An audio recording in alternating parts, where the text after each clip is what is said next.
사순절 새벽 기도회 제27일차 오늘 우리에게 주시는 살아계신 하나님의 말씀은 마태복음 3장 13절에서 15절입니다.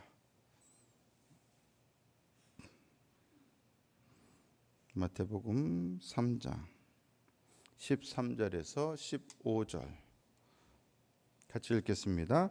이때 예수께서 갈릴리로부터 요단강에 이르러 요한에게 세례를 받으려 하시니 요한이 말려 이르되 내가 당신에게서 세례를 받아야 할 터인데 당신이 내게로 오시나이까? 예수께서 대답하여 이르시되 이제 허락하라. 우리가 이와 같이 하여 모든 의를 이루는 것이 합당하니라 하시니 이에 요한이 허락하는지라. 아멘. 사순절 새벽 기도회 제27일차 오늘 우리에게 주시는 하나님의 말씀의 제목은 함께 할 수 있을 때 위할 수 있습니다 입니다. 우리는 예수님께서 세례 받으신 것을 아무 생각 없이 받아들입니다. 세례를 받으셨나 보다 하고 받아들입니다. 하지만 예수님이 세례 요한에게 세례를 받으신 이 사건은 초기의 그리스도인들에게는 매우 당혹감을 안겨준 사건이었습니다.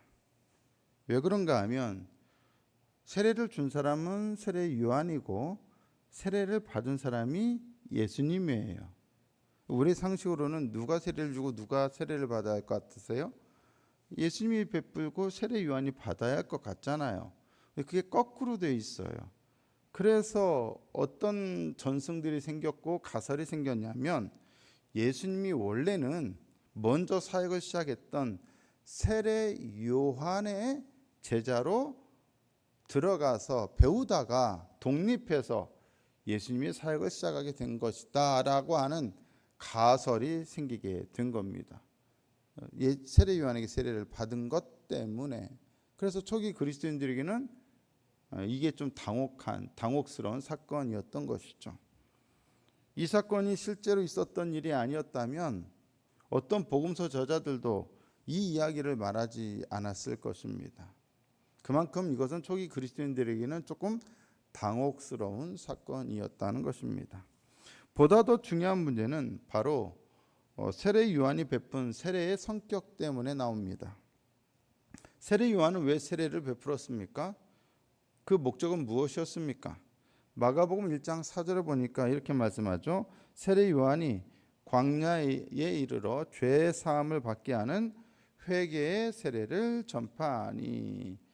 세례 요한이 베푼 이 세례의 성격은 죄 사함을 받게 하는 회개의 세례입니다. 죄 없으신 분이 회개의 세례를 받으실 이유가 있습니까? 전혀 없습니다. 그런데도 예수님은 요한에게서 세례를 굳이 받으시려고 하십니다. 자신이 베푸는 세례의 의미를 누구보다 잘 알았던 요한은 만류하면서 오히려 자기가 예수님께 세례를 받아야 하지 않겠느냐라고 말합니다.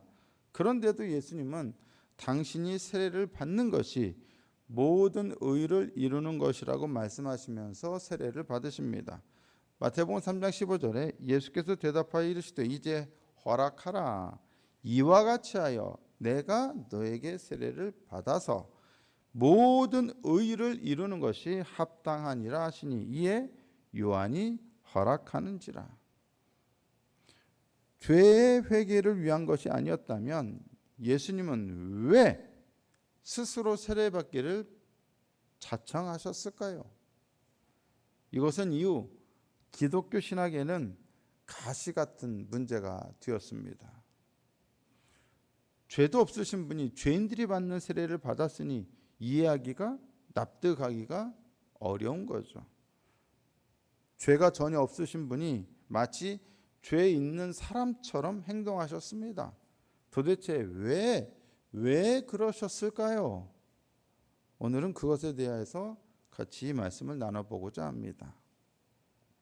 예수님께서 세례 받으신 곳으로 추정되는 유력한 장소들 중에 가장 가능성 있는 장소로 세 곳이 거론되고 있습니다. 현재 그 중에 현재까지 가장 유력한 곳으로 간주되는 곳은 어디에 있느냐?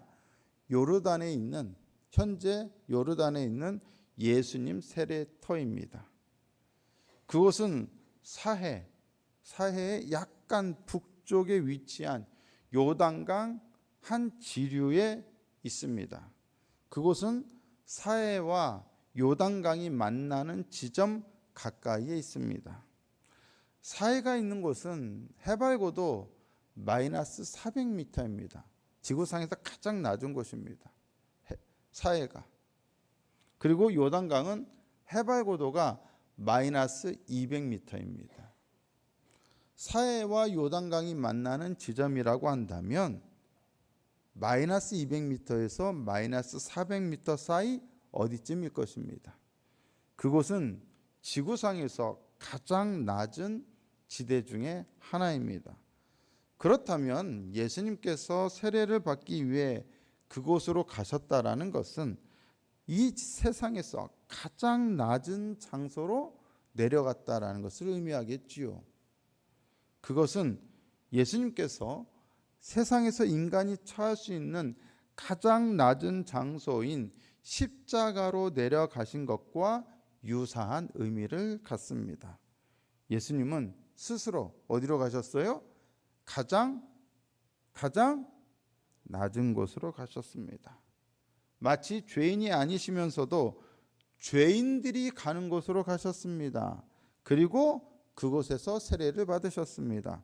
그렇다면 예수님이 받으신 세례는 다른 게 아니라 죄인이 아니면서 스스로 어디의 자리로? 죄인의 자리에 내려가신 것입니다. 왜 내려가셨습니까? 죄인들과 함께하기 위해. 오늘 설교 제목이 뭐라고요? 함께할 수 있을 때 위할 수 있습니다. 왜 그곳으로 가셨느냐? 죄인들과 함께하기 위해서. 이것을 좀 다르게 조금 고상한 표현으로 하자면 죄인들과 연대하기 위해서. 예수님은 우리의 고통을 없애주시는 게 아니라 우리의 고통에 동참하십니다. 기억하셔야 돼요. 없애주는 게 아니라 동참하신다고요. 여러분의 아픔을 없애주는 것이 아니라 여러분의 아픔에 동참하신다고요. 여러분의 아픔에 연대하신다고요. 우리의 고통에 동참하시기 위해 그분은 스스로 죄인들과 연대하셨습니다. 자신을 죄인들과 똑같은 사람으로 여기셨습니다. 이 신성한 연대를 통해서 새 생명이 나옵니다. 죄인들이 구원받을 수 있는 길이 열립니다. 하나님은 예수님을 통해 단지 죄인들을 심판하고 그들의 죄에 대해서 복수하는 신이 아니라 우리의 고통을 함께 느끼시고 인간의 문제에 온전히 연대하며 동참하시는 분이심을 나타내셨습니다.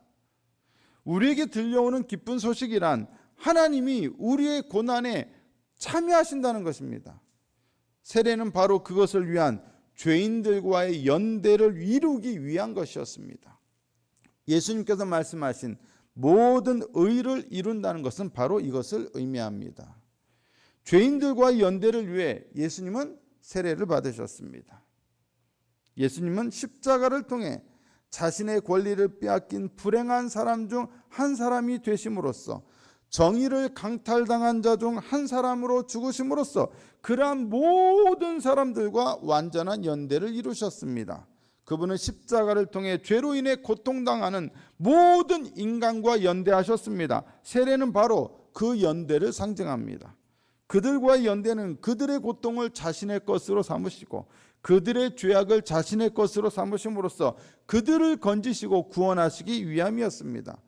죄인이 아니신 분으로서 죄인이 되시고 불행하지 않으신 분이 불행한 분이 되시고 정의로 심판하실 분이 불의에 의해 희생당하는 분이 되심으로써 모든 인류와 연대를 이루시고 그들을 구원하실 위대한 역사를 이루셨습니다. 그분은 모든 피해자와 모든 죄인들을 위해 무력함과 굴욕을 당하셨습니다. 그것은 그들과 연대를 통해서 구속을 이루시기 위해서였습니다. 하나님의 아들이 자신을 죄인들과 동일시하여 자신을 희생제물로 드리심으로써 그분과 온전한 연대를 이루었던 모든 죄인들을 구원받게 만드셨습니다.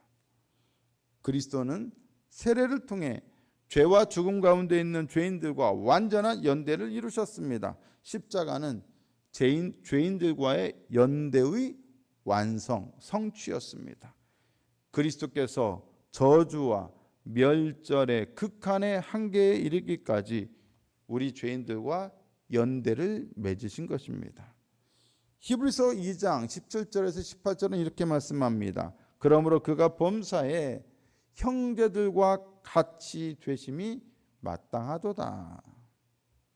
우리와 같이 되셨기에 그분은 우리의 고통이 무엇인지, 우리의 약함이 무엇인지를 이해하십니다. 히브리서 4장 15절은 또 이렇게 말씀합니다. 우리에게 있는 대제사장은 우리의 연약함을 동정하지 못하실 리가 아니요 모든 일에 우리와 똑같이 시험을 받으신 이로되 죄는 없으시니라. 우리와 같이 되어 보셨기에 가능한 일입니다. 우리를 동정하는 것이. 인간이 되지 않고 인간을 이해할 수 없습니다. 그 사람의 입장이 되지 않고 그 사람의 입장을 다 이해할 수 없습니다. 죄인들의 자리에 가보지 않고 그들의 실상을 이해할 수 없습니다. 말로만, 머리로만 이해하는 것이 아닙니다. 그게 이해가 아닙니다. 체험을 통해 실제적인 이해에 도달하게 되는 것입니다. 선교사들이나 선교지에서 살다 온 사람들을 만나면 제 생각에 저는 그래도 그곳에서 살다 와보지 않은 사람들에 비하면 그래도 선교지에서 살다 온 사람들의 상황, 선교사들의 상황과 처지에 대해서 누구보다 공감하고 이해할 수 있는 면이 그래도 제게는 있다라는 생각을 합니다.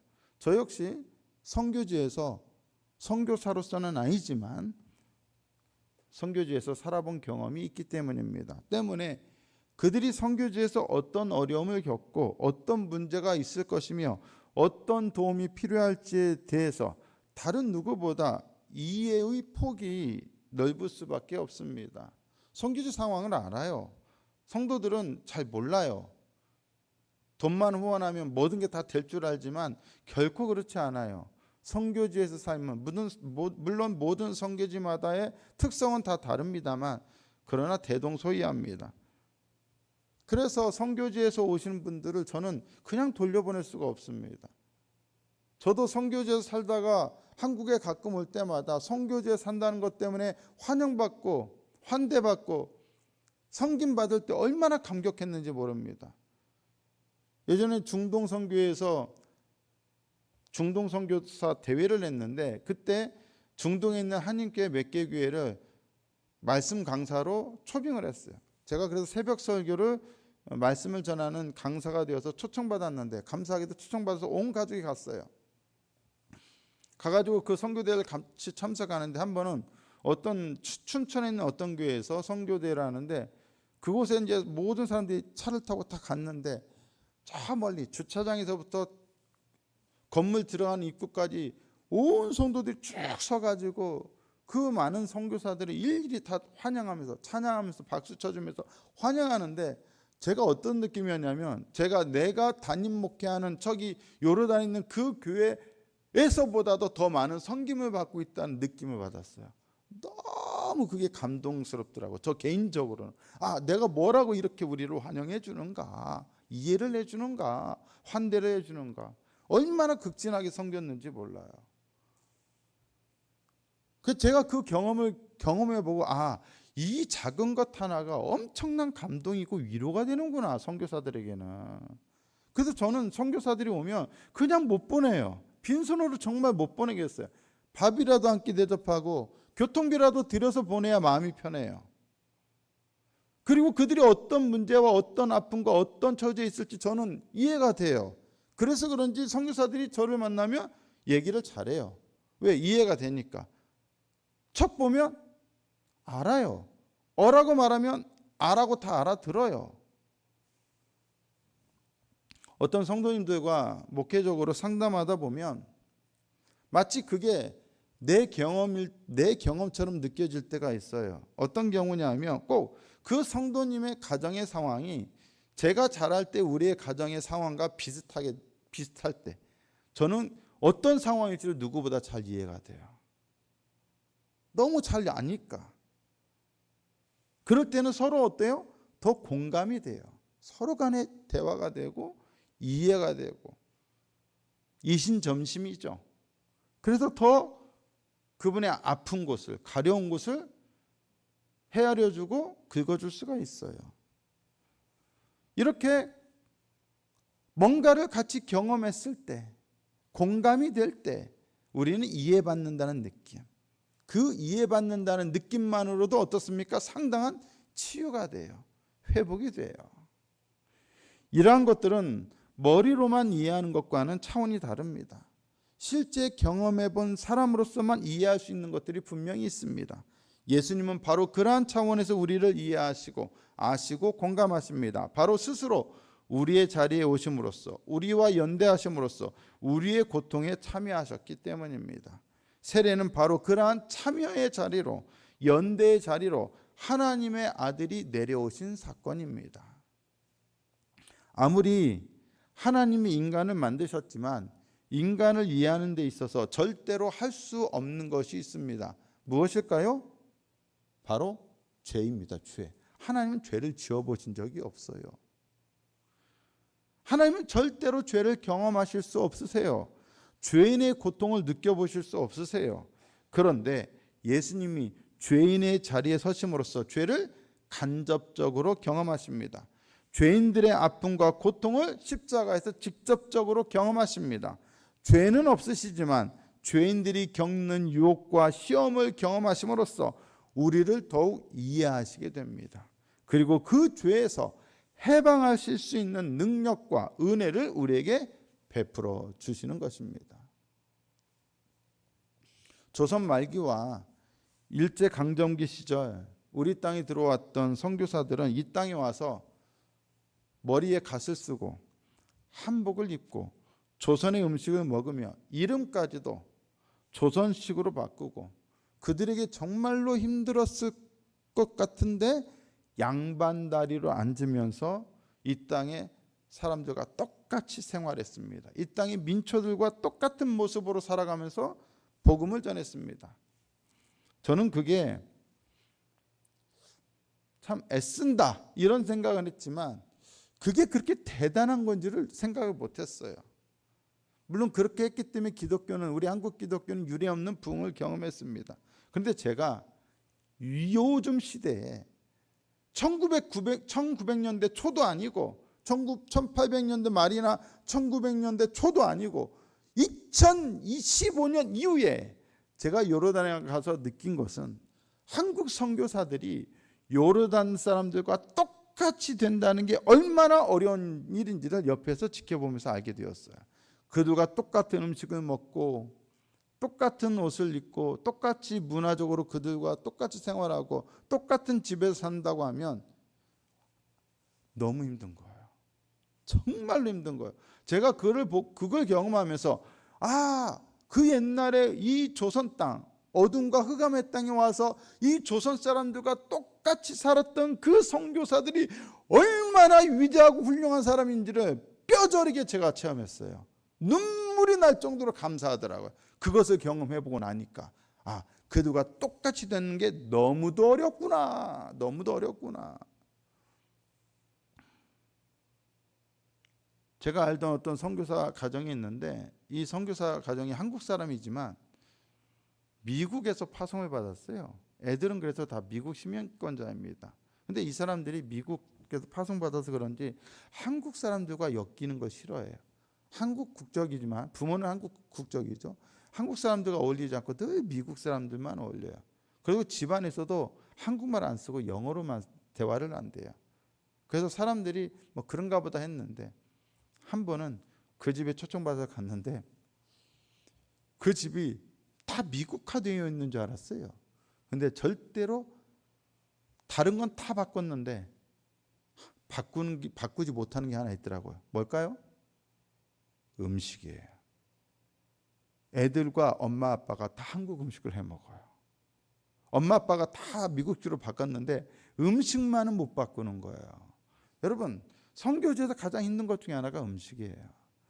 그것까지도 포기하고 똑같이 된다? 어려운 일입니다. 그만큼 누군가의 자리로 내려간다는 것, 누군가와 연대한다는 것, 누군가의 고통에 참여한다는 것, 동참한다는 게 머릿속으로는 그럴 수 있나 보다 하지만 실제 해보려고 해보세요. 어려워요? 쉬워요? 어마어마하게 어려운 거예요. 이건 쉬운 일이 아니에요. 엄청난 희생인 겁니다. 예수님이 우리와 똑같이 됐다는 걸 우리는 너무 지극히 당연하게 생각하지만, 죄인들과 똑같이 세례받으신 것을 당연하게 생각하지만 그것은 당연한 게 아니에요. 어마어마한 은혜예요. 우리를 이해하시고자, 우리를 당신과 함께 하시고자 그 자리에 내려가신 거예요. 이 지구상에서 지형학적으로 가장 낮은 곳으로 내려가서 회개해야 할 죄인들이 받아야 할 세례를 받으셨던 예수님은 결국 인간이 내려갈 수 있는 가장 낮은 곳인 십자가를 지셨습니다. 그리고 우리 죄인들을 구원하셨습니다. 그 구원의 힘은 단지 어떤 마술적이고 마법적인 힘에서 나온 것이 아니라 철저히 우리 죄인들을 동정하시고 이해하시고 아시고 공감하실 수 있는 그 사랑과 이해로부터 나온 것입니다. 우리를 너무 잘 아셨기에, 우리를 너무 이해하셨기에 우리를 구원하실 수 있으셨던 겁니다. 그만큼 주님의 사랑은 놀랍습니다. 주님의 은혜는 놀랍습니다. 사순절 기간 우리는 바로 그 사랑과 은혜를 위해 십자가의 길을 걸으셨던 그 주님의 은혜를 묵상하며 찬양해야 마땅합니다. 아멘. 기도합니다. 좋으신 하나님, 사순절 기간 예수님이 우리와 함께 하시기 위하여, 그리고 함께 하셔서 우리를 위할 수 있었다는 사실, 우리를 구원하실 수 있었다는 사실을 기억하며 이 은혜와 이 사랑이 얼마나 놀라운 것인지를 다시 한번 생각하고 묵상하며 감사하게 하시고, 우리들도 예수님을 따라 하나님 십자가의 길을 걸으며 또한 우리보다 연약한 자들, 우리의 도움이 필요한 자들을 위해서 우리도 그들과 함께 하고 그들의 아픔에 동참하고 그들의 어려움에 연대함으로써 예수님처럼 그들을 위하는 삶을 살게 하여 주시옵소서. 함께 할 수 있을 때에만 위할 수 있다는 이 진리를 깨달아 우리도 예수님처럼 살아가는 믿음의 백성들, 한누리교회와 성도들 다 되게 해 주시옵소서. 예수님의 이름으로 기도드리옵나이다. 아멘.